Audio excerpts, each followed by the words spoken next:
Good morning, friends and readers. We are going to continue to dive into our story of the week, which is Keeping the Lost Dog Lost.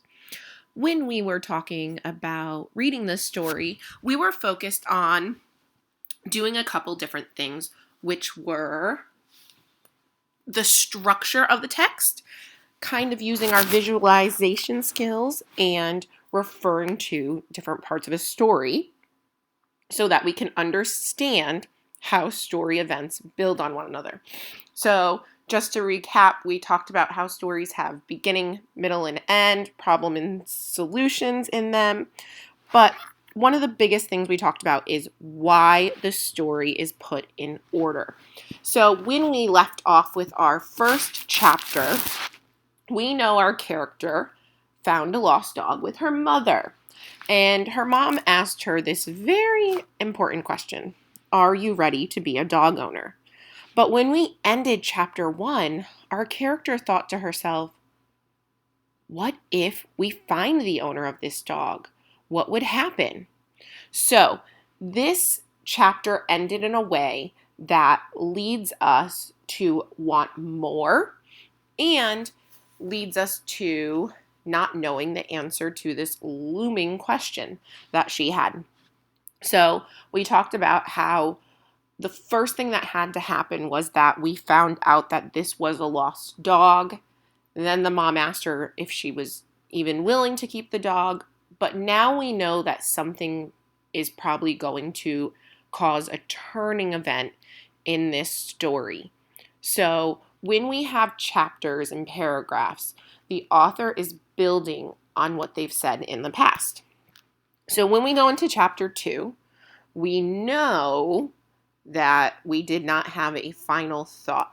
Our character said, what if we find the owner of this dog? What's going to happen? So let's read chapter 2 again. Mystery's real name. The next day, I was taking Mystery for a walk when I spotted, tacked to a phone pole, a poster with a picture of a lost dog on it. I thought, oh no, it can't be. But there was no question. It was Mystery, or should I say Barney, because it seems that was his real name. Are you Barney? I asked, and he barked 3 times, wagging his tail happily.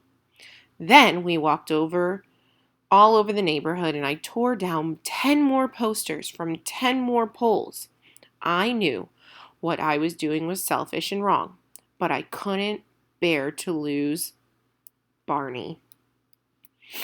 So, in chapter 1, we ended not knowing if this dog had an owner and what would happen if they found the owner. Well, in chapter 2, we do see that someone was missing this poor dog.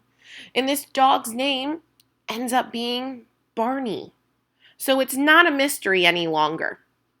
But here we are again at the end of another chapter, wondering what's going to happen next. So when we look at the key details, we know that our character found posters for the lost dog. She went around tearing them down because I'm thinking she didn't want to give the dog back. So what we learned in chapter 2 built on the fact that Jillian loves the dog she found and wants to keep him. But what happens next is Jillian finds out that she probably won't be able to keep the dog because he does belong to someone else. So when we're looking at this, we realize that chapter 1 set us up for the events that were going to unfold. The events that unfold was that Jillian found posters. Chapter 1 told us there was a lost dog. It tells us that Jillian's kind of getting excited, but now she's starting to wonder what happens if they find the owner, because now they know Barney belonged to someone. Remember, when we talk about events, one thing has to happen before another. You can't say in the morning, I brushed my teeth and then I got out of bed. I'm pretty sure you have to get out of bed before you can brush your teeth. So the events that happen in your day-to-day life and the events that happen in a story have to happen in a specific way. So chapter 1 built us up for chapter 2. And again, we are on a ledge wondering what more is going to happen.